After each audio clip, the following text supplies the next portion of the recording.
She didn't flinch when the flight attendant called her a monkey in Armani. Naomi Walker simply set down her champagne and let the glass slip, shattering across the first-class cabin. Gasps. Silence. Eyes on her, but she didn't rise to it. Not yet. Because in 12 minutes, everything would shift. This flight wasn't just heading to San Francisco, it was heading straight into a corporate reckoning. And Naomi wasn't just another black woman they tried to humiliate. She owned the deal that could decide the fate of the airline. What Ethan Moore didn't know? His job and his legacy were already in free fall. The crystal flute slipped from her fingers before she even realized what had happened. A soft gasp followed the shattering sound as the glass met the plush carpet of first class. Bubbles fizzed against the navy blue fibers, staining them and the hem of Naomi Walker's slacks with golden wetness. But her eyes weren't on the mess. They were locked on the man in front of her, the man in pressed slacks and polished shoes, a name tag that read Ethan Moore, and a smirk laced with venom. "Well, maybe next time. Bring your own snacks, monkey in Armani," he'd said, loud enough for the nearest 5 passengers to hear. His voice was syrupy sweet, coated with faux courtesy that did nothing to mask the cruelty beneath. Naomi didn't respond. Not at first. Her hands, which had moments before been elegantly cradling a glass of Laurent Perrier, now rested calmly on her lap, wet with champagne. Her gaze didn't waver. Ethan, sensing no immediate backlash, turned with a scoff and walked away toward the galley. Silence hung heavy in the cabin. To her left, a man in a pinstriped suit pretended to read his newspaper more intently. Across the aisle, a woman in pearls looked down at her phone, suddenly engrossed. No one met Naomi's eyes. No one asked if she was okay. No one said a word. The humiliation washed over her, not in a wave, but in a slow, burning creep. It wasn't new, this kind of treatment. It wasn't even surprising. But today, it hit different. Today, she wasn't just Naomi Walker, black woman in first class. She was Naomi Walker, co-architect of the $3.8 billion acquisition that would either rescue or erase Zenith Air, the very airline she was sitting on. She dabbed at her pants with the edge of a linen napkin, each blot methodical, her face an unmoved mask. She wasn't going to give them the show Ethan wanted. Not here. Not now. From the corner of her eye, Naomi noticed something. A flicker of movement 3 rows back. A woman in her late 20s, plaid blazer, curly hair tied back, glasses perched on her nose, holding a phone just beneath tray level, angled discreetly toward the aisle. Recording. Interesting. Ethan had thought he'd gotten away with it, hadn't he? Let him believe that. For now. The moment had started innocently enough. Naomi had simply asked if the snack mix contained strawberries. It was a medical allergy, not a lifestyle choice. She'd said it quietly, politely. Ethan had rolled his eyes before even answering, muttering something under his breath about high-maintenance flyers. But the moment he dropped the slur, so confidently, so casually, it transformed the cabin. Not a physical explosion, but a silent implosion of civility. Naomi wasn't shocked by the slur itself. She was shocked by the comfort with which he used it. She leaned back into her seat, folding her napkin and setting it on the armrest like nothing had happened. Power wasn't always loud. Sometimes it simmered, calculated, and precise. She pressed the call button. It dinged softly, and a younger flight attendant, Kayla, if she remembered correctly, appeared moments later, her smile tense. The kind trained into customer service workers over years of having to mask discomfort. "Yes, ma'am." Naomi nodded toward the spill.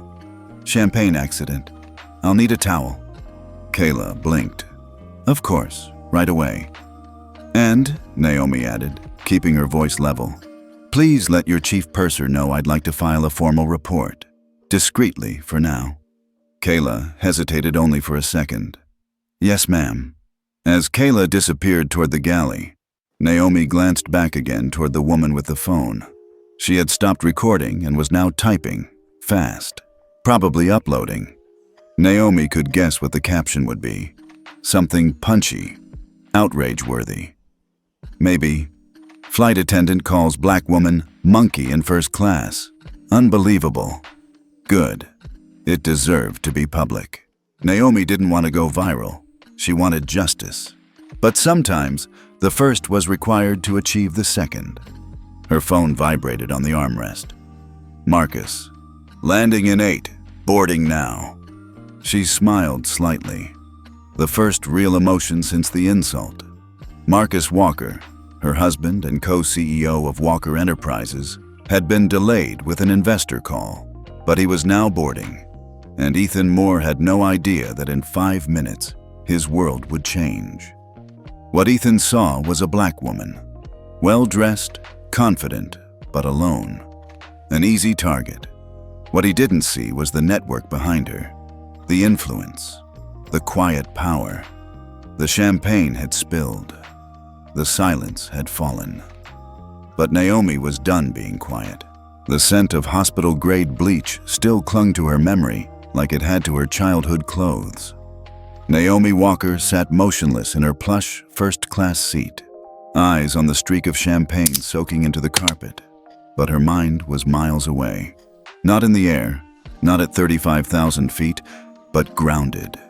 In Memphis, Tennessee, where her life had been shaped long before the suits, the boardrooms, and the billion-dollar deals. She was 10 when it happened. That morning, her mother had left early for her nursing shift at St. Jude, kissing Naomi's forehead and leaving a note. "Be good for Daddy. I'll bring donuts." She still remembered the lavender ink and the little smiley face drawn next to the word donuts. It was the last normal day. That afternoon, police cars swarmed their modest home. Naomi, curled up with a worn copy of A Wrinkle in Time, watched wide-eyed as uniformed officers pushed her father, handcuffed, into the back seat of a cruiser. Her mother screamed when she returned home. The neighbors stared but said nothing. Her father, Darnell Walker, was charged with assaulting a local store clerk. The clerk, a young white man with a broken nose and a bruised ego, claimed Darnell had attacked him during a dispute over a miscounted $20 bill. No CCTV footage. No witnesses. Just one word against another. Naomi remembered the trial, the way the prosecutor's voice rang louder than the defense, how the all-white jury barely looked up from their notes, how even at 10, she felt the weight of something rigged. Her father, a part-time mechanic and community baseball coach, had no prior record, but that didn't matter. He was sentenced to 8 years, and just like that, Naomi's universe realigned. Her mother, aged 10 years and 6 months, worked doubles, took on private home care jobs at night, never once complained. Naomi, too young to fix anything, promised herself something else. "This won't define me. I'll change the game. I'll find a way to make it fair." At 13, she memorized the concept of compound interest and made it her new religion. By 16, she was tutoring calculus at her school, for free, if the student was a girl of color. By 19, she was a rising star at Columbia, double majoring in finance and philosophy. Philosophy because she needed to understand why injustice worked the way it did. Finance because she needed the tools to dismantle it. While her classmates dreamed of hedge funds and corner offices, Naomi's dreams were laser-focused. Control capital, control consequences, because no one cared when her father was falsely accused. But they cared deeply about money. Power didn't always wear a badge. Sometimes it wore cufflinks. And if you could manipulate financial leverage, you could bend entire systems. Her choice to enter corporate finance, then fintech, and eventually private equity, was not born from love of money. It was strategy. It was her rebellion. She built her consulting firm not to earn approval from the Ivy League circle that doubted her, but to ensure no other Naomi had to stand silent while her family unraveled. It was poetic, really, that she now held sway over Zenith Air, the very system that had trained people like Ethan Moore to treat women like her as intrusions instead of equals. Her phone vibrated again. Marcus.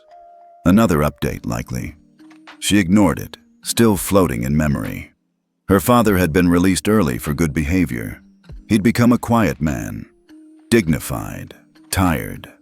He never returned to fixing cars, instead volunteering at community centers, telling young boys how to protect themselves not just from crime, but from being blamed for it.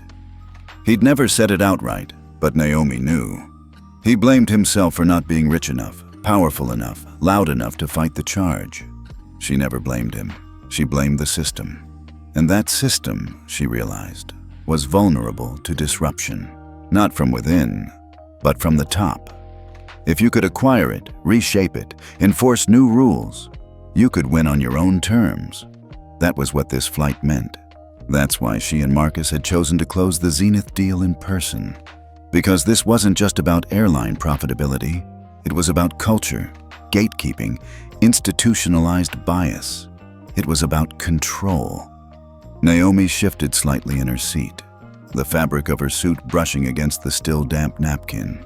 Champagne had dried sticky. No one had offered a replacement drink. No one had apologized. But she hadn't expected them to. The insult still rang in her ears. Monkey in Armani. That phrase wasn't just offensive. It was revealing. It betrayed Ethan's assumption that fashion couldn't erase race. That confidence in a black woman was offensive unless it was explained by connection or nepotism. Ethan didn't know who she was, but soon he would. Naomi had spent the last 15 years becoming the kind of woman whose silence could bring down companies. And Ethan Moore had just cracked open the very platform from which she could now demonstrate what that kind of woman looked like when she chose not to remain silent. She reached into her laptop bag and pulled out a slim black folder. Inside, the acquisition summary. Details of the $3.8 billion merger. The key leadership reshuffle. The governance clauses. Her favorite section was the clause that gave her veto power on all future personnel restructuring. She'd written it herself. Because she didn't believe in superficial change, she believed in leverage. That's what the system had taught her when it broke her father. If you're not at the table, you're the meal. A soft chime overhead signaled an incoming announcement. Naomi looked up as Kayla, the younger attendant, reappeared with a towel and an apology in her eyes, but none on her lips. No matter. Naomi wasn't looking for apologies. She was looking for precedent. And in about 5 minutes, the man she loved, the one person who knew the fire behind her quiet demeanor, would step onto this plane, see the shattered glass on the floor, and know exactly what needed to happen next. The second time Ethan asked to see her boarding pass, Naomi didn't react immediately. She simply looked up, then slowly tilted her head in silence, letting the moment hang between them like a noose. "Ma'am," he said again, louder this time, his voice carefully calibrated for the audience. "For security purposes, I need to re-verify your boarding information. It's just protocol." "Is it?" Naomi's tone was neutral, controlled. "Because I believe you verified it 30 minutes ago." He hesitated, not because she was wrong, but because she had said it too calmly, too confidently. "Yes, well, sometimes there are duplications," he replied, eyes flickering toward the other passengers as if inviting their silent agreement. "We've had incidents. People trying to slip into first class." A few heads turned, and there it was, that subtle, communal shift. Naomi could feel it ripple through the cabin, that ancient suspicion, the shared narrative, unspoken but understood. She doesn't belong here.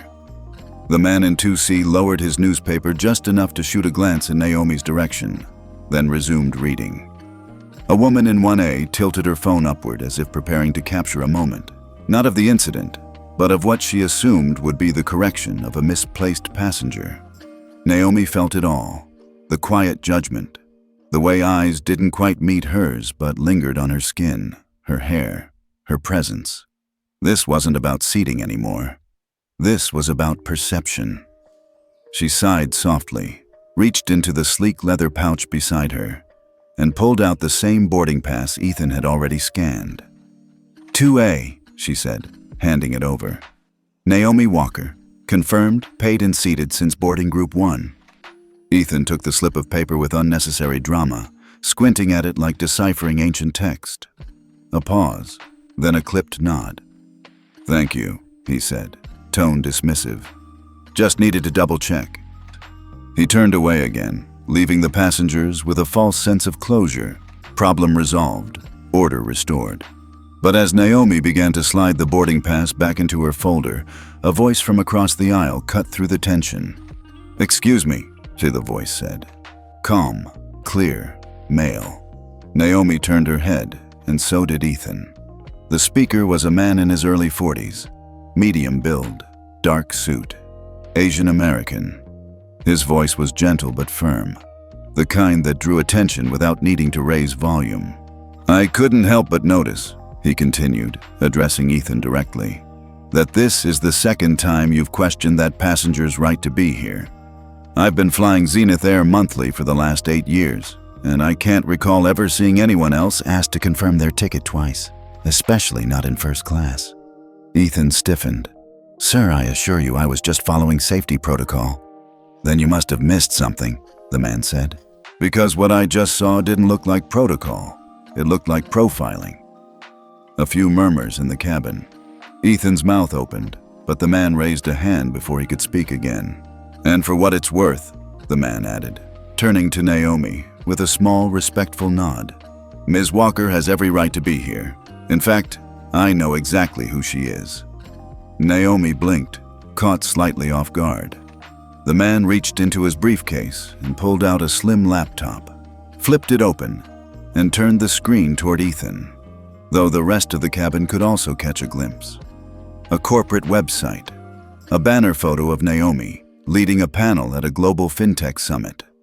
Underneath, Naomi Walker, founder and CEO, Airline Equity Group.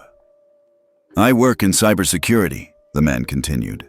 "My firm just finalized a contract with Airline last quarter. She's not just a passenger, she's a strategic force in corporate finance." Ethan's face flushed. The passengers began to shift in their seats, not with discomfort this time, but with a new, creeping awareness. The kind that comes when you realize you've been silently complicit in a mistake, and now it's too late to pretend you didn't notice. The woman in 1A lowered her phone. The man in 2C adjusted his tie and folded his newspaper. Ethan muttered something under his breath and retreated quickly to the galley. Naomi exhaled slowly, then turned to the man who had spoken up. "Thank you," she said simply. He smiled. "No thanks needed.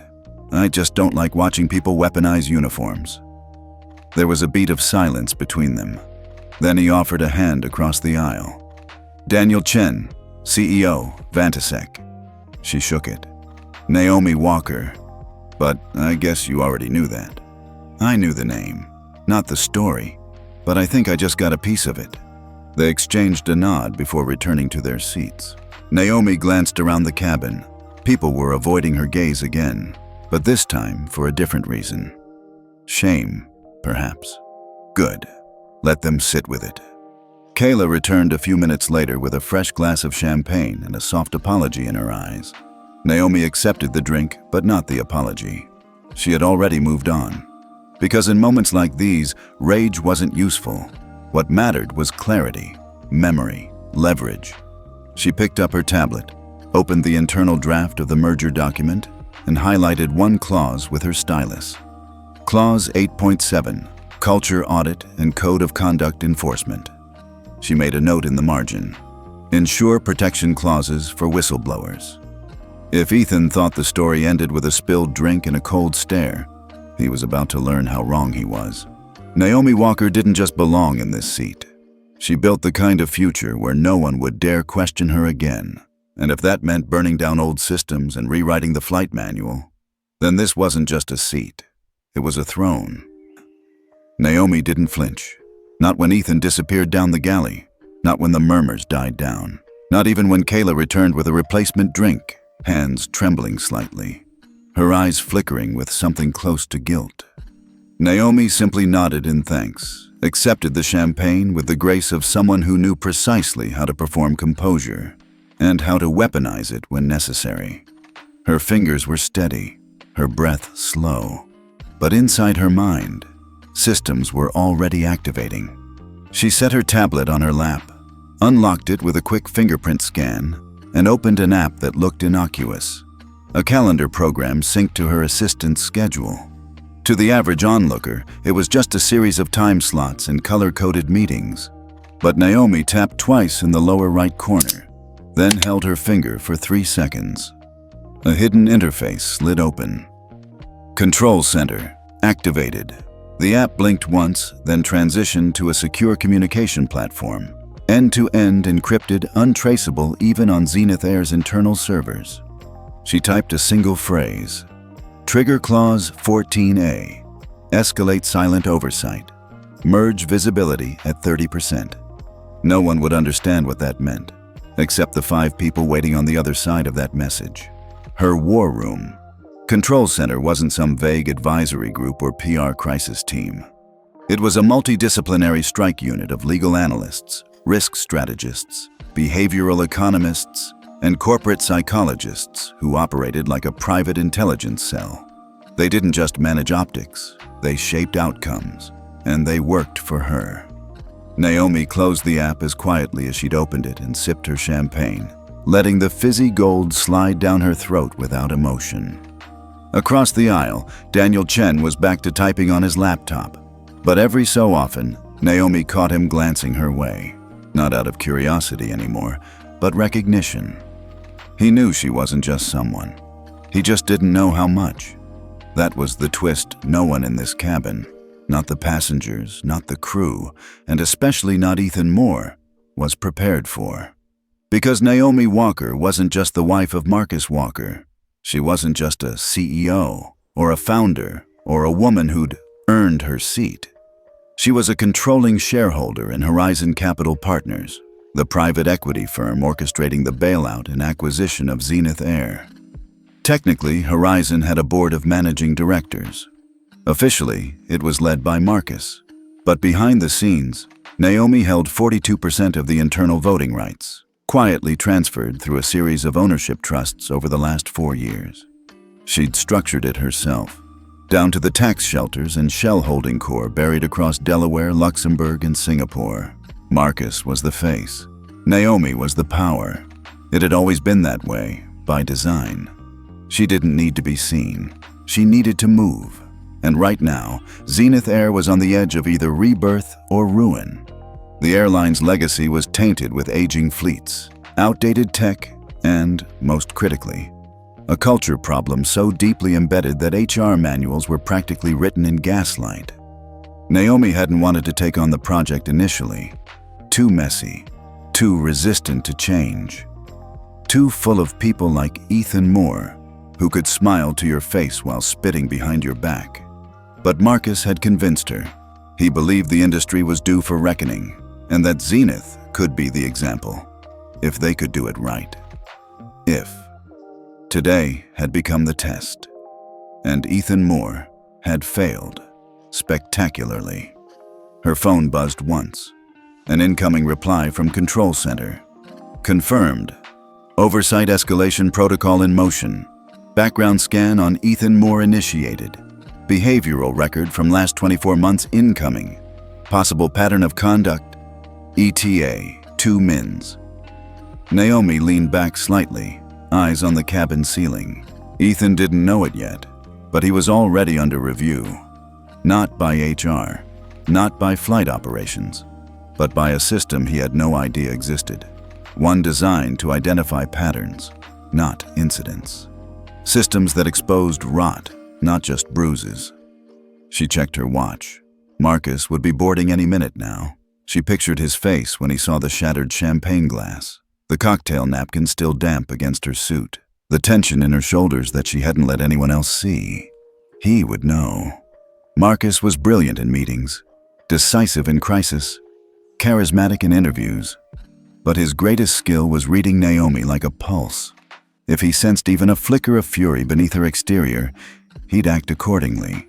And when he did, the entire plane would feel it. Naomi didn't want theatrics. She wanted leverage, because this wasn't just about Ethan.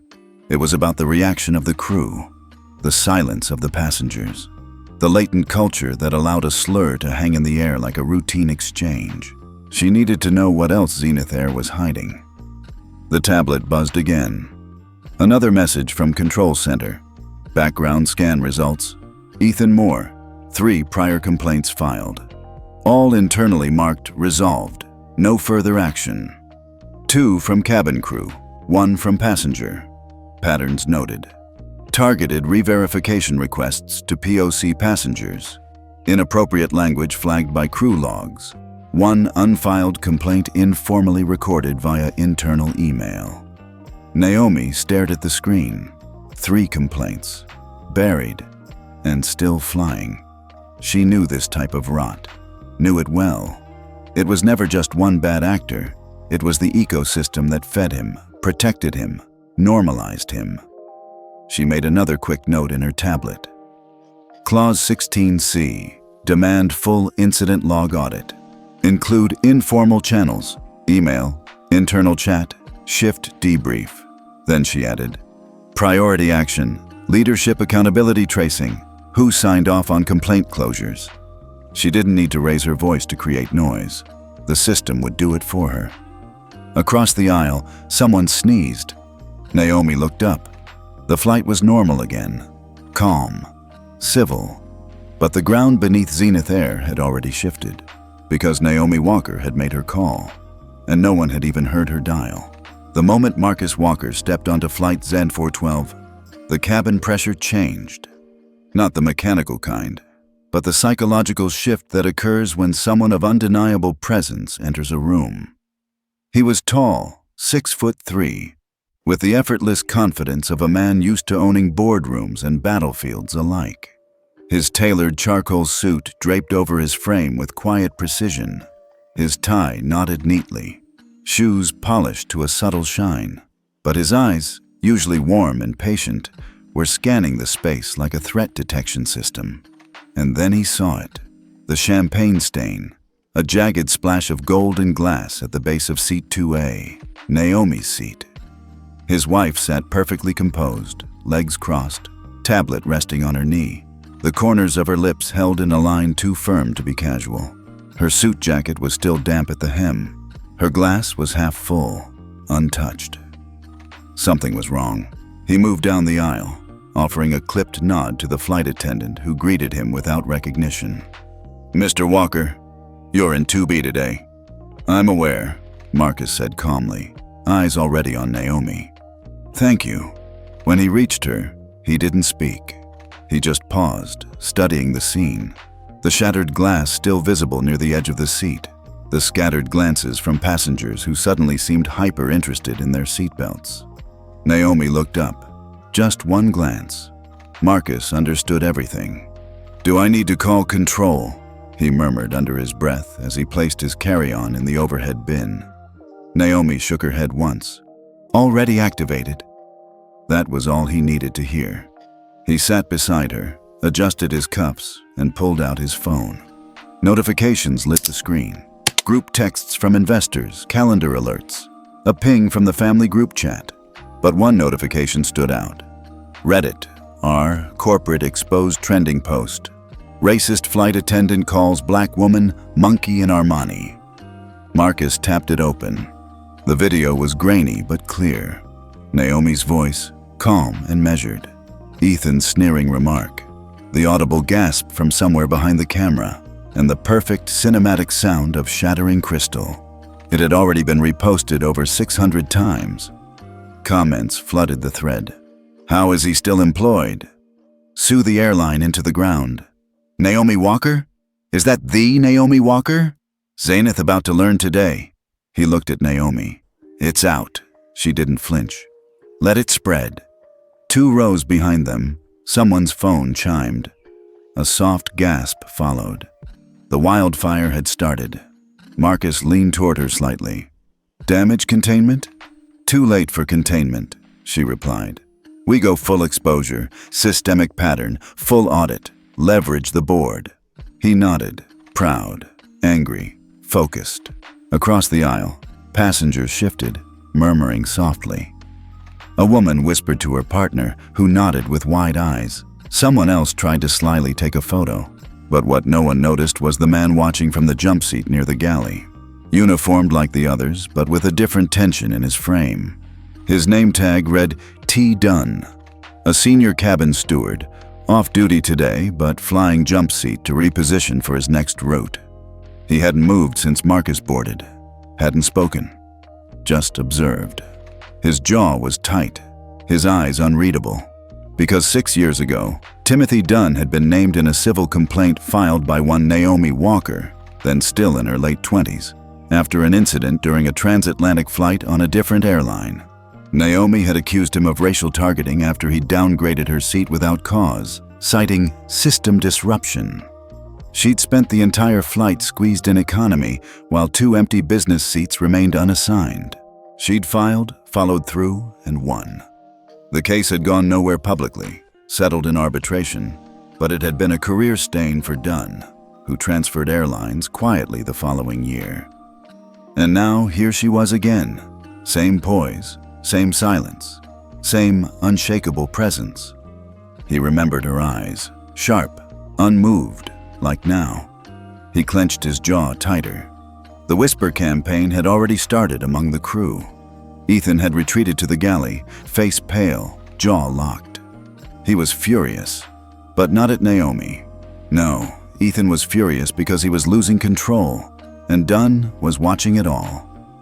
Kayla Dean, the junior attendant who had witnessed everything firsthand, returned to the forward galley and stood silently beside Dunn. "She didn't yell," Kayla whispered.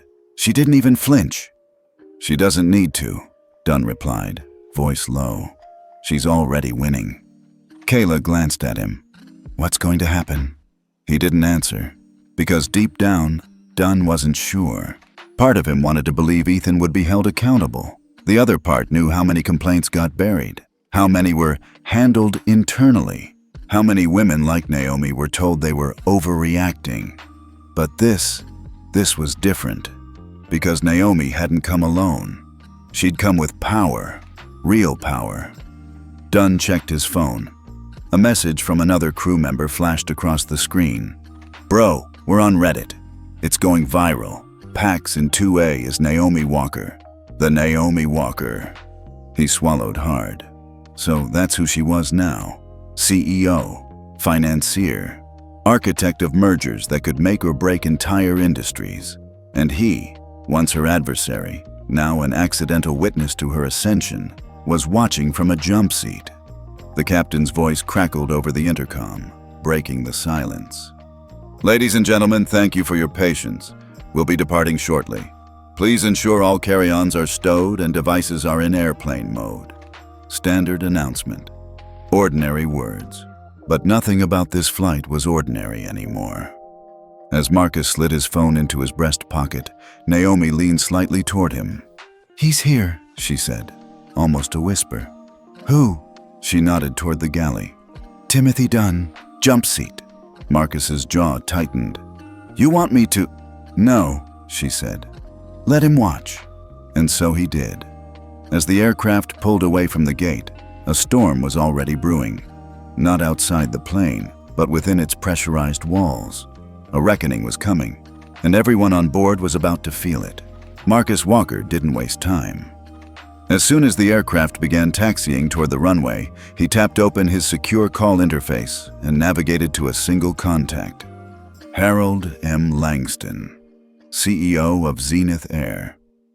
He turned slightly away from Naomi, shielding the screen with his hand as the phone rang, the vibration barely audible against the low hum of engines building momentum. On the third ring, Harold picked up. "Marcus?" His voice was cheerful, clueless. "Didn't expect to hear from you until landing. Everything all right with the pre-brief?" "No, Harold," Marcus said, voice flat. "Everything is not all right." There was a pause. Marcus could hear the shift, the way Harold's tone changed before his words did. "Talk to me," Harold said carefully. "Your lead flight attendant on ZN412, Marcus said, keeping his voice low and steady. "Just called my wife, who, I remind you, is the controlling equity partner in the firm buying your airline, a monkey in Armani." Another pause. longer this time. Then, I'm sorry, what? You heard me. Marcus leaned back in his seat, eyes forward, jaw locked. He said it publicly, loud enough for half the cabin to hear. There's already video, it's on Reddit, and your people haven't done a thing about it. Across the aisle, Naomi's tablet lit up again with another ping from Control Center. The video had made its way to Twitter. Zenith racism was now trending at number 18 and climbing. Harold exhaled heavily on the other end. I'll activate an internal investigation immediately, he said, trying for authority. We'll suspend the crew member as soon as the plane lands. Marcus, I assure you. No, Marcus interrupted. Not later, now. While this aircraft is still in motion, I want Ethan Moore relieved of duty in flight. And I want an interim lead assigned immediately. Harold didn't speak for several seconds. You want us to... I'm not asking, Harold. I'm protecting your brand from becoming a case study in what not to do during a PR disaster. The silence that followed was filled only by the subtle mechanical groan of wheels leaving the tarmac. We'll coordinate, Harold said at last. Consider it handled. But not everyone on board was as quick to fold. At the front of the galley, Ethan Moore leaned against the cabinet, arms crossed, his expression a twisted blend of smugness and simmering defiance. He'd been pulled aside by Kayla a few minutes earlier, told something vague about management escalation, and that his behavior might be under review. His only response had been a lazy smirk. I'm not going anywhere, he muttered. Let them file their little complaints. You don't seem concerned, Kayla said quietly, eyeing him from the opposite side of the galley. Ethan glanced at her. That's because I'm not. He leaned in slightly, voice lowering to a near whisper. You think I don't know who's buying this place? You think I don't know who she is? He jerked his head toward Naomi's row. You don't think I came prepared? Kayla blinked. Prepared for what? Ethan gave her a look, something between pity and arrogance. My uncle is James Ridley, he said, letting the name hang in the air like a weapon. Vice chairman, third highest seat on the board. I've survived 3 HR reviews already. You know how many of them stuck? He held up a big fat 0 with his fingers. None. Kayla's lips parted, then closed. She looked down, suddenly remembering the quiet rumors she'd heard in crew quarters, the whispered stories, the way certain complaints mysteriously disappeared, the way Moore had always skated past consequences that would have ended anyone else's career. You're not untouchable, she said, though her voice lacked certainty. Ethan chuckled. Aren't I? I'm still here, aren't I? But what he didn't know, what he couldn't have known, was that Naomi's control center had already uncovered every detail of his backstory, every email, every buried complaint. And now, that data sat in Naomi's hands. She scrolled through the file silently. May 2020. Passenger complaint. Black woman downgraded mid-flight. Marked, resolved.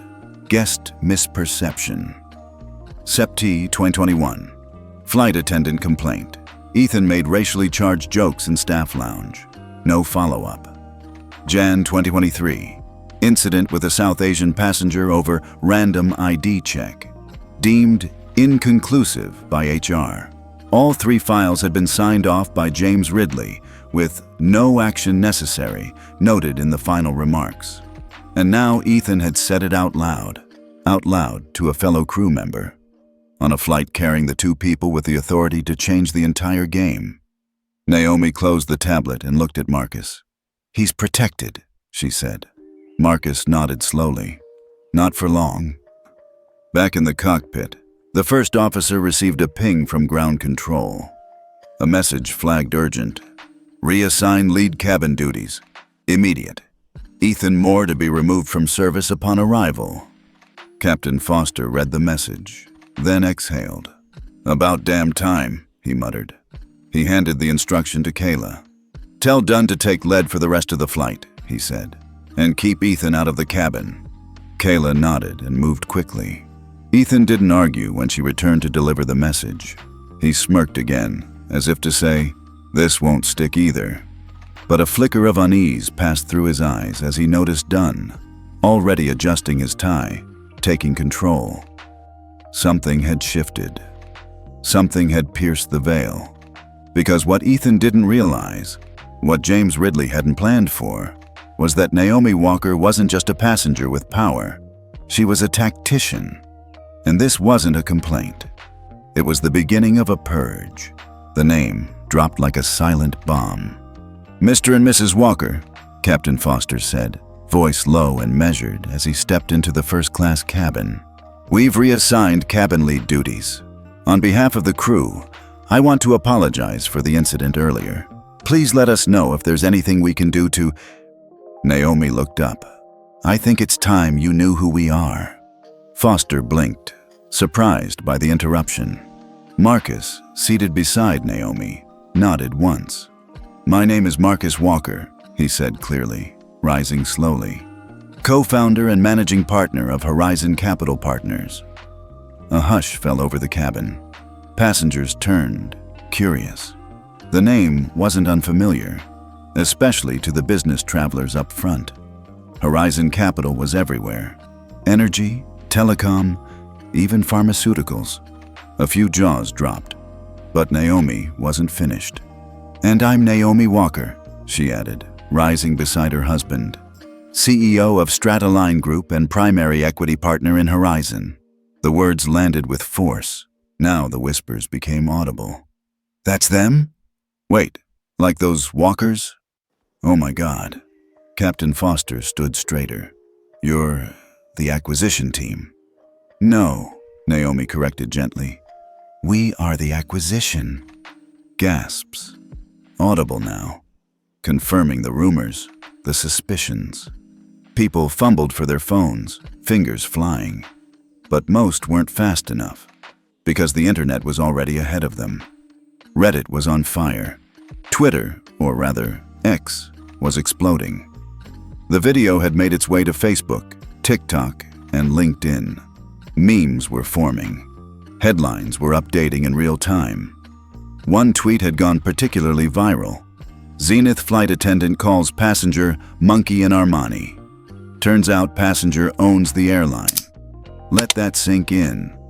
And then the inevitable hashtag, hatched monkey in Armani. It was equal parts horrifying and poetic.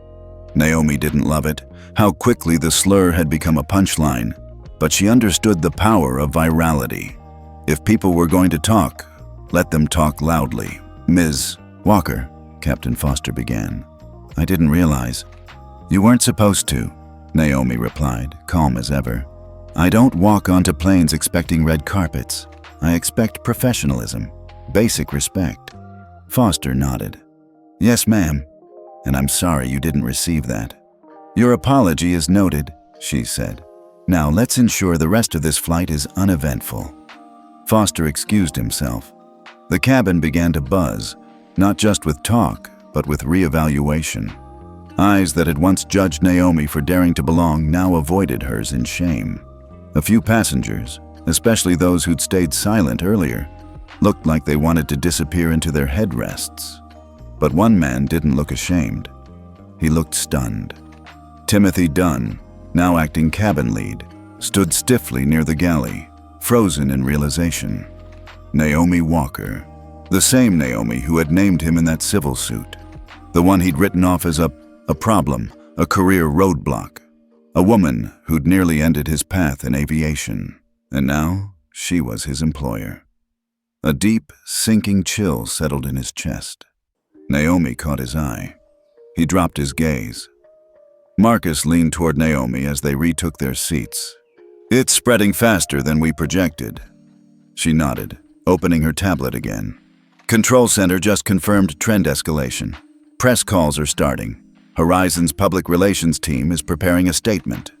"Good," Marcus said. "Now they'll have to listen." But Naomi's gaze didn't lift from the screen. Not yet. Because she wasn't done remembering. There was something else. Something only she and a handful of insiders knew. A year ago, long before the current acquisition talks began, Zenith Air had approached Horizon Capital with a desperate proposal, a partial buyout. They'd been bleeding money, losing routes, battling lawsuits over discrimination, and their stock was plummeting. Naomi had reviewed the deck herself. She had said no. It wasn't personal. It was structural. The data told a story of mismanagement and toxic culture. Her own experience as a passenger months earlier had only confirmed it. "I don't invest in rot," she'd told Marcus at the time. "Let it collapse." And it would have. But then something shifted. Not in Zenith, but in Naomi. She'd spent her career avoiding broken systems, choosing instead to build her own spaces. But as her influence grew, so did the whispers. She's brilliant, but hands off. She doesn't want to get her hands dirty. Naomi had realized something vital. Staying clean didn't change the game. To change it, she'd have to step into the dirt and rewrite the rules from inside. So when Marcus reapproached the Zenith board 6 months later, they'd said yes, this time on Naomi's terms. Terms they hadn't fully understood. Until now. Because Naomi hadn't returned just to buy Zenith Air. She'd returned to rebuild it, or dismantle it piece by piece, if it refused to evolve. And she hadn't told them, not until it was too late to stop her. A soft ding echoed through the speakers. Cruising altitude reached. Naomi looked out the window. Blue skies stretched endlessly beyond the wing. "We're in clean air now," Marcus said beside her. She smiled faintly. For the moment. Then her phone buzzed again. Control center. Senior board members requesting emergency call. Chairman Ridley reportedly agitated. Press leaks confirming you're late investor. Do you want to respond now? Naomi typed back, "No, let him sweat. He'll recognize my name soon enough." Because names meant everything in this world. And today, hers would mean change. The intercom crackled. "Ladies and gentlemen, this is Captain Foster. Due to a necessary personnel adjustment, one of our crew members will be disembarking upon arrival in San Francisco.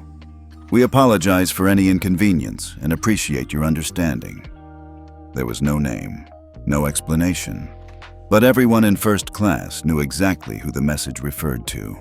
Ethan Moore had been ordered to report to the crew rest area at the rear of the plane, under the guise of protocol compliance. It wasn't a dramatic arrest. There were no handcuffs, no yelling. Just the slow, heavy steps of a man realizing that the room had turned against him, and he couldn't bluff his way out of this one. He walked down the aisle stiffly, avoiding eye contact. Some passengers stared, others filmed. A few gave exaggerated sighs of frustration, muttering things like, "Cancel culture gone too far," and "It was just a comment." But most remained silent, complicitly or cautiously. Naomi didn't watch him go. She didn't need to. Instead, she focused on her screen, where Control Center was feeding her real-time commentary. Internal comms flooded with requests for statement. Major outlets preparing coverage. Forbes, The Guardian, Bloomberg. Reddit thread surpasses 20K upvotes. TikTok reaction videos emerging. The storm wasn't coming. It was already here. Across the aisle, Daniel Chen leaned over discreetly. "This is unprecedented. You've got half of corporate America watching you right now." Naomi offered a faint smile. "Let them." Marcus, beside her, remained stone-faced. His fingers tapped rhythmically against his armrest, his silent tell that he was calculating, planning, assembling the next move. The cabin, however, was far from unified. In row 3C, a middle-aged white man spoke up, louder than necessary. "This is ridiculous," he said to no one in particular. "Overreaction culture at its finest. One misstep and a man loses his job?" His seatmate nodded in agreement. "I've flown with Ethan before. He's always been professional." Naomi didn't respond, but she felt the tension from others nearby, particularly from Kayla, who stood near the galley, fists clenched at her sides. But before the moment could escalate, a different flight attendant, older, sharper-eyed, approached Naomi quietly. She was in her late 40s, with a name tag that read J. Reynolds, and an energy that felt different. She crouched slightly, placing a folded paper napkin on Naomi's tray table. "There's something you should see," she whispered. Naomi looked at her, curious but composed. Reynolds tapped the napkin. It's not what it looks like. Then she moved away. Marcus raised an eyebrow. Naomi unfolded the napkin. Inside was a thin flash drive, one of those cheap ones handed out at trade shows. "What is this?" Marcus asked. Naomi didn't answer. She pulled out her tablet, connected the drive via an adapter, and waited as the encrypted folder loaded. It wasn't just documents. It was a buried archive. Over a dozen incident reports, internal emails, voice memos, screenshots from private Slack channels, photos of handwritten notes left in crew quarters, and one file titled simply, "The Red List." Naomi opened it. It was a spreadsheet. At first glance, it looked like a scheduling document, but then she saw the columns. Crew member name date of incident allegation type reported to action taken final status. And there it was. Row after row. Cases of racial harassment, sexist remarks, sabotage, gaslighting, threats. Dozens of reports, some filed officially, others noted off the record by brave flight attendants trying to protect one another. The pattern was sickening. Most of the reports listed the same handful of action takers in the reported to column. One name stood out repeatedly: J. Ridley, James Ridley, Vice Chairman. Naomi exhaled through her nose. "This is a cover-up." Marcus leaned over, scanning the screen. "It's a black site HR system," he said. "Unofficial. Internal watchdog reports that never got processed. They kept it hidden." Naomi looked back toward the galley. Reynolds was gone, vanished into the crew prep area. She hadn't done this for attention.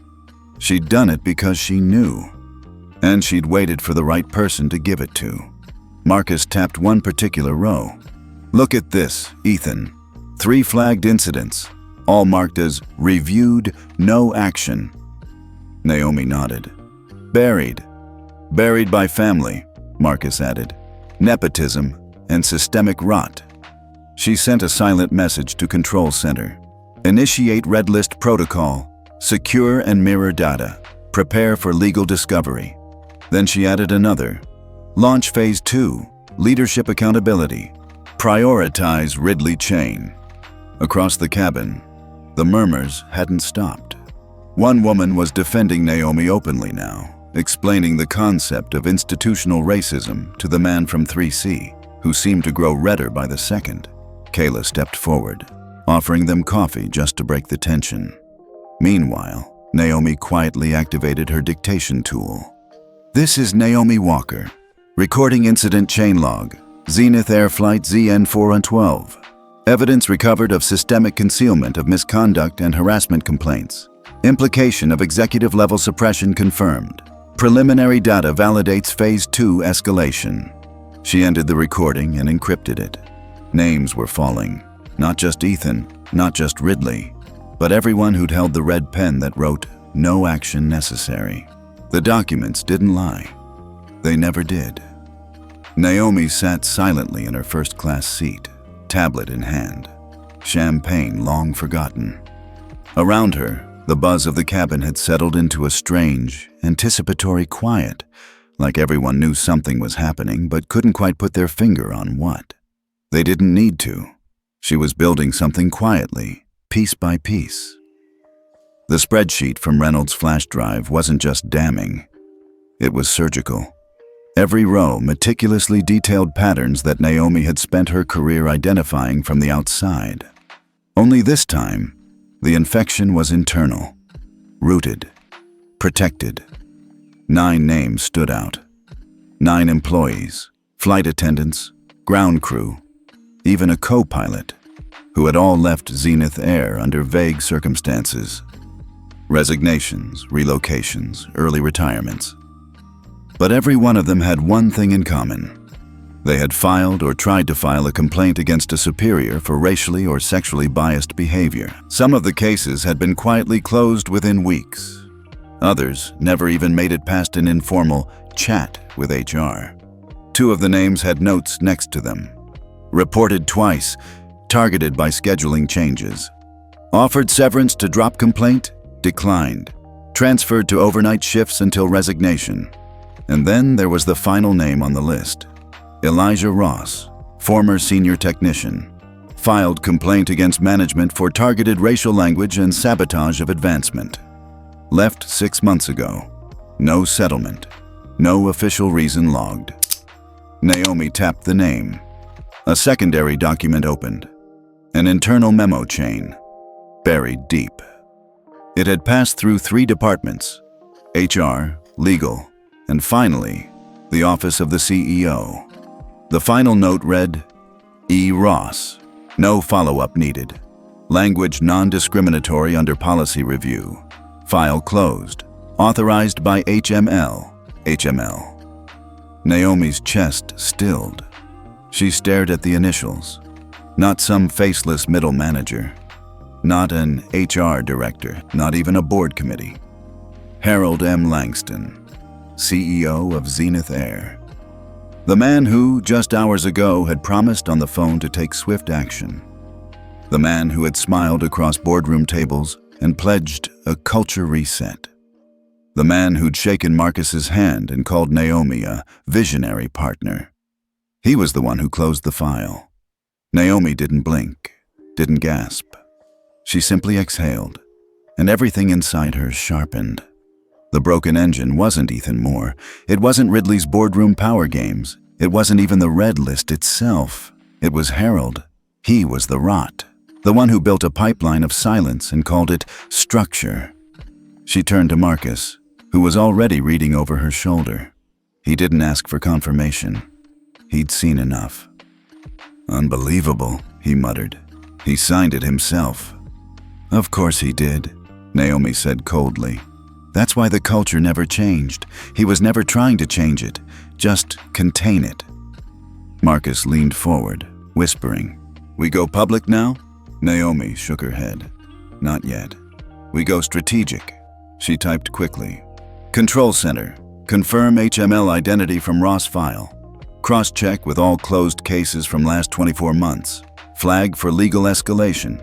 Secure copies of all documents with HML sign-off. Seconds later, the response came. Confirmed. HML equals Harold M. Langston. 13 case files closed with final sign-off. 6 involving repeated complaints. Actionable patterns identified. Legal preparing escalation memo. Naomi closed the file and leaned back, eyes on the ceiling. She remembered sitting across from Harold in the preliminary merger meetings. He'd been charismatic, articulate, humble, even. At least on the surface. He'd spoken of turning the page at Zenith, of earning back trust. He'd even referenced his own daughters, how he wanted to build a better company for the women they'll become. It was a lie, a performance, and she'd bought it because it was easier to believe a polished promise than to dig through rotted foundations. But now, she'd seen the floorboards, and they were crawling. Across the aisle, Daniel Chen glanced up from his screen. He was following the Reddit updates in real time. Naomi, he said carefully, I think the press is starting to connect dots. He turned his screen toward her. A breaking news headline flashed. Exclusive. Internal documents suggest culture of suppression at Zenith Air. Sources point to executive complicity. Below that, a blurred screenshot of an email. One Naomi had just read moments ago, bearing the initials HML. Control Center was leaking strategically. Feizu was in motion. She nodded at Daniel. Let it run. At that moment, Kayla approached the walkers. Her voice was low, almost trembling. I need to say something. Naomi looked up. Go ahead. I've seen it, Kayla whispered. I've seen people report things and then disappear. Bad shifts. No more flights. Transferred out or forced to quit. Marcus watched her, his face unreadable. Did you report anything yourself? He asked gently. Kayla hesitated. Not officially, but I sent a message once. About Ethan. After he made a comment to a passenger who wore a hijab, I was told to focus on service, not drama. Naomi felt a pang, sharp, familiar. Thank you for telling me, she said. It matters, and it's not too late. Kayla nodded and stepped away, visibly relieved. Naomi turned to Marcus. We don't just clean house, No, he agreed. We tear it down and rebuild it. She opened a fresh document on her tablet, labeled it Operation Rebuild. And at the top, she typed the first name in bold red letters, Harold M. Langston. Because when the engine fails, you don't patch it, you replace it. The press conference wasn't supposed to happen on the tarmac, but Naomi Walker wasn't waiting for boardroom decorum. As soon as Flight ZN412 touched down at San Francisco International, the cabin buzzed with activity. News had traveled faster than the aircraft. Reporters, camera crews, and legal representatives were already waiting by the private terminal, phones in hand, lenses trained. Naomi stepped off the plane with the kind of calm that only came from certainty. Marcus flanked her left, Captain Foster to her right. Behind them, Kayla and Daniel Chen remained in tight formation, a visual representation of allies emerging from chaos. The crowd parted like water around her. Ms. Walker, is it true you're leading the Horizon acquisition? Did Ethan Moore really say what's in the clip? Is Zenith Air going into crisis management? Naomi raised her hand slightly. The noise dropped. Her voice was clear, deliberate. I won't be taking questions today, she said, but I will be issuing a statement. Phones came up. Live streams began rolling. Zenith Air is in free fall, she said. Not because of market pressures, not because of regulatory burdens, but because of rot, cultural, operational, and ethical. That ends now. She paused just long enough to make sure every eye, every lens, was fixed on her. Horizon Capital Partners has issued a formal revision to our merger agreement. We are no longer pursuing a passive acquisition. We are offering a conditional rescue. Marcus stepped forward and unfurled a red folder. The media surged forward, snapping pictures. Naomi continued, effective immediately, Horizon will freeze all pending capital transfers to Zenith for 60 days. During that period, the airline must comply with the following terms. She began listing them one by one. Immediate termination of all executive officers implicated in the red list file.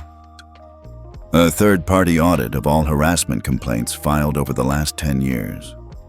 Formation of a permanent employee oversight council with decision-making power.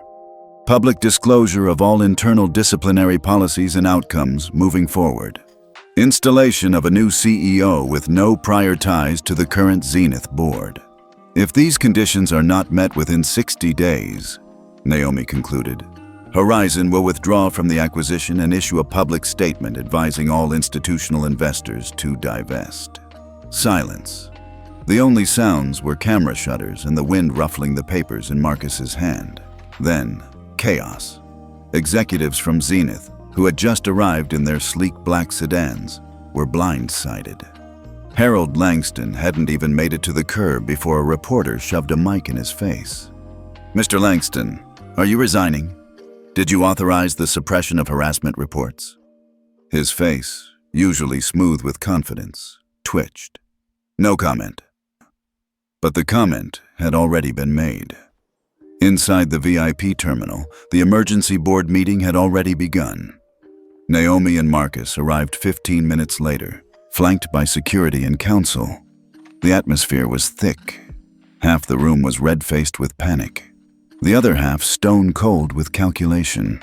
At the head of the table, James Ridley, the vice chairman, glared at Naomi as if she were a virus infecting his carefully cultivated kingdom. This is blackmail, he said, voice shaking. You don't dictate terms to an established board. You invest, you partner, you collaborate. Naomi dropped the red folder onto the table. No, Mr. Ridley, I restructure. This is a hostile move, another executive chimed in. You mean like covering up years of misconduct and hoping no one would notice? Marcus replied, voice sharp. You're not being attacked, you're being exposed. That's when it happened. A chair scraped at the far end of the table. A woman in her 50s, elegant in a navy suit, stood. Her name tag read Monica Patel, Chief Compliance Officer. She cleared her throat, and the room fell still. I've been with Zenith for 24 years, she said, voice steady. And for the first 15, I believed in what we were building. I believed in the mission, in the culture. She glanced around the room, then met Naomi's eyes. And then I filed a complaint, she said. 12 years ago, about a board member who cornered me after a gala.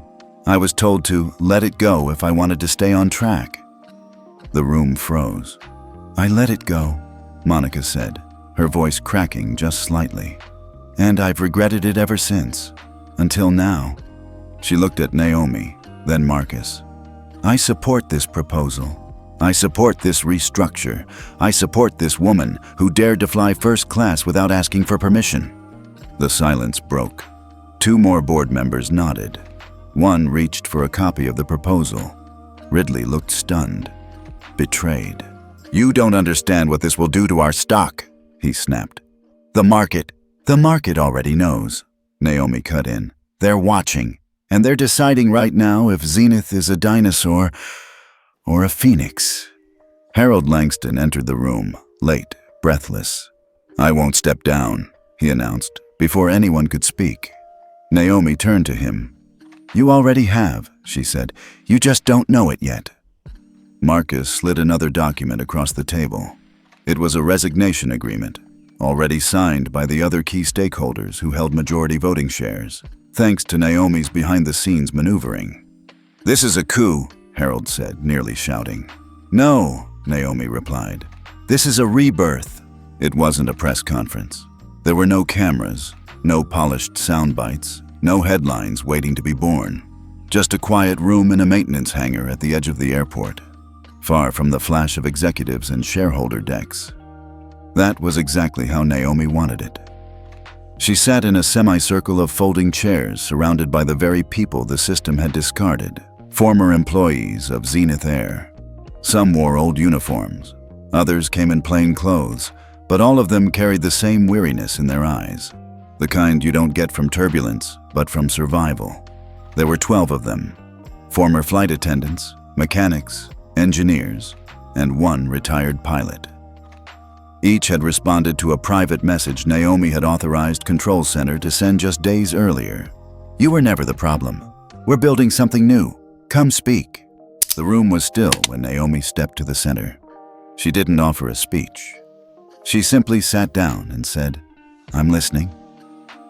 The first to speak was a former ground tech named Olivia, mid-40s, hands scarred from decades of mechanical work. I reported a maintenance supervisor for falsifying inspections, she said.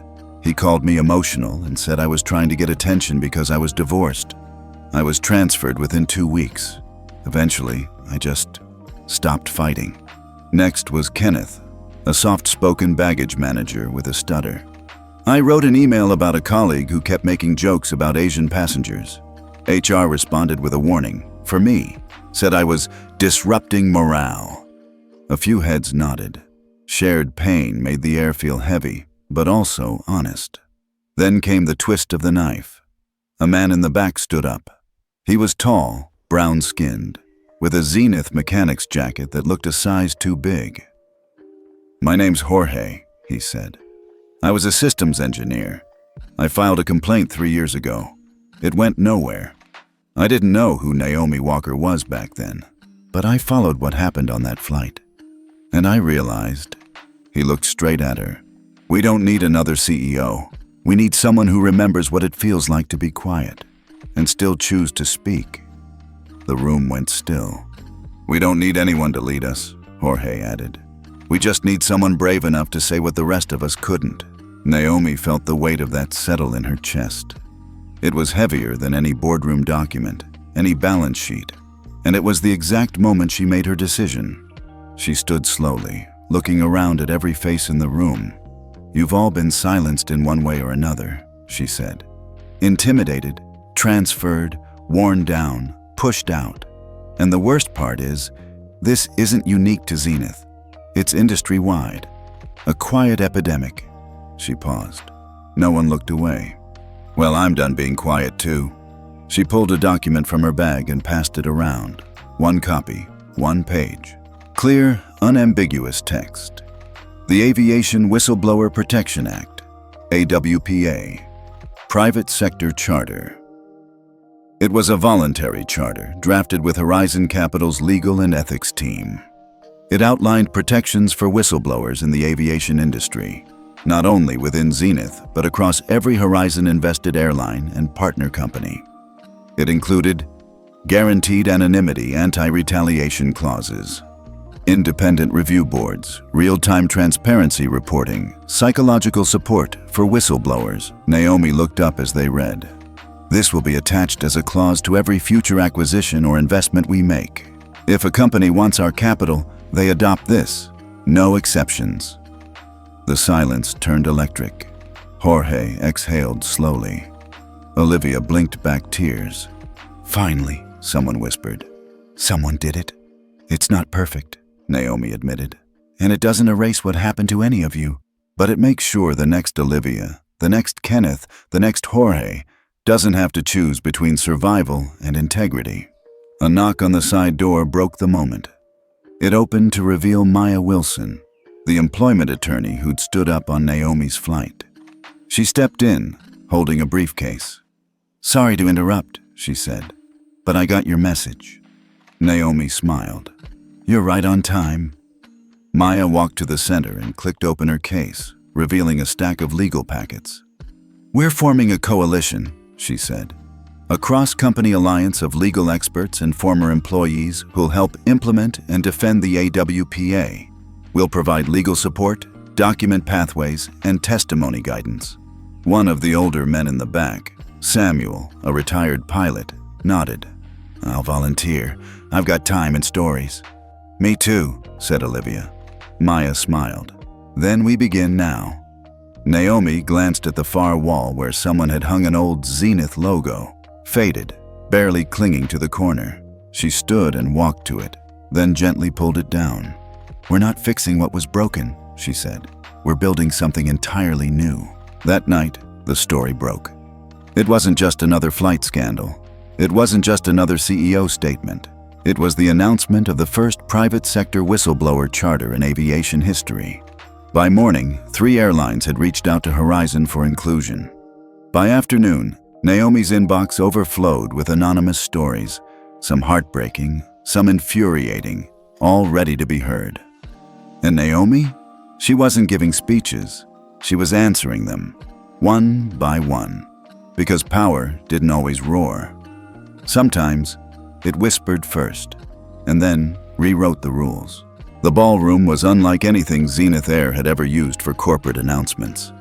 No velvet ropes, no sterile press risers, no heavily rehearsed executives in navy suits reading from teleprompters.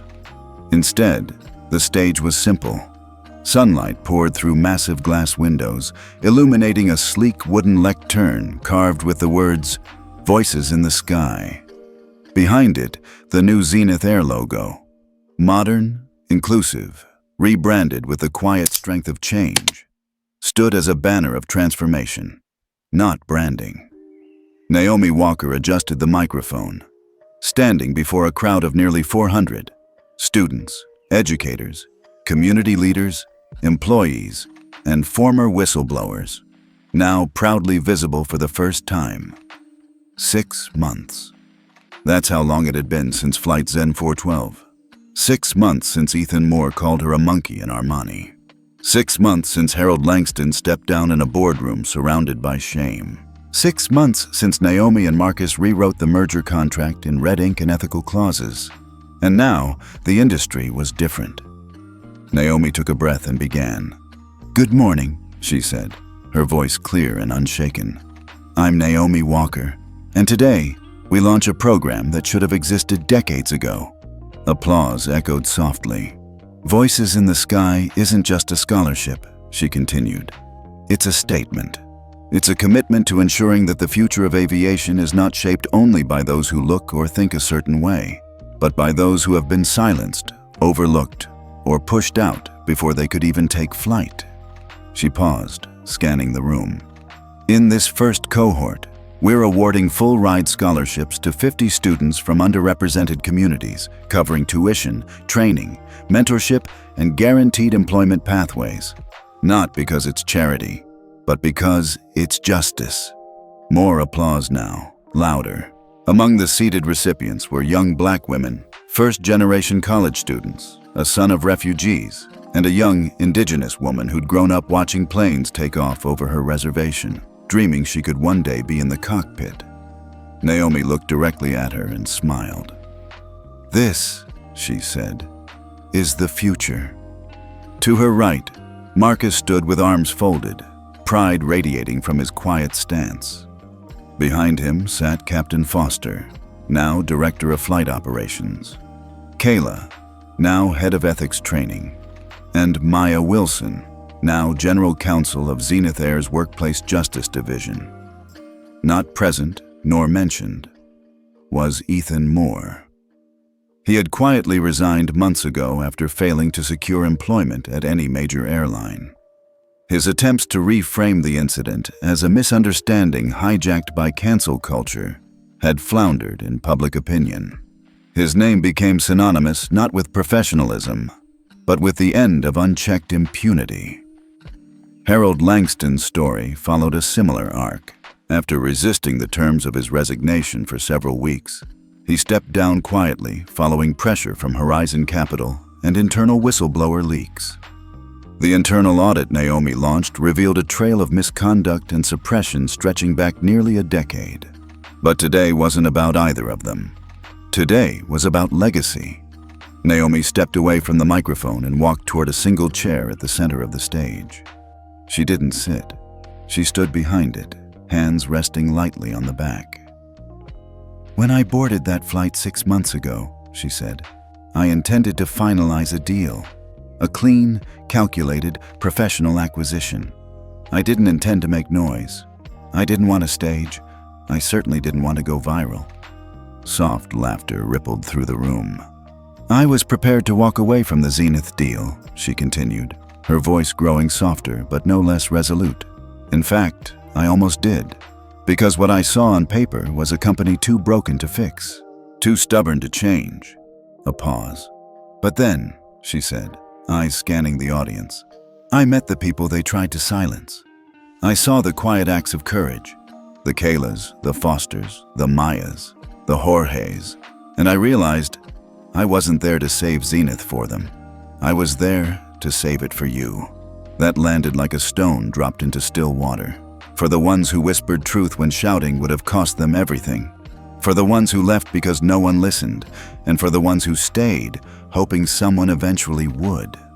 Her voice cracked just slightly on that last word. She didn't try to hide it. "Those people, you, are the reason I stayed. Not the brand, not the board. You." Maya, seated in the front row, dabbed at her eye. Even Marcus had gone still beside the podium, his hand on his chest. "So today," Naomi said, returning to the lectern, "I don't just accept my position as honorary chairwoman of Zenith Air. I accept it with a promise. This company will never again ignore the quiet, the overlooked, the disrespected. We will build an industry where your voice is not a liability, but a leadership trait." Thunderous applause erupted. This time not just for the words, but for the journey. As the room stood in ovation, Naomi glanced briefly at the back wall, where a photo collage displayed employees from all corners of Zenith's new era. Diverse, empowered, awake. She remembered Jorge's words from that meeting in the hangar. "We don't need anyone to lead us.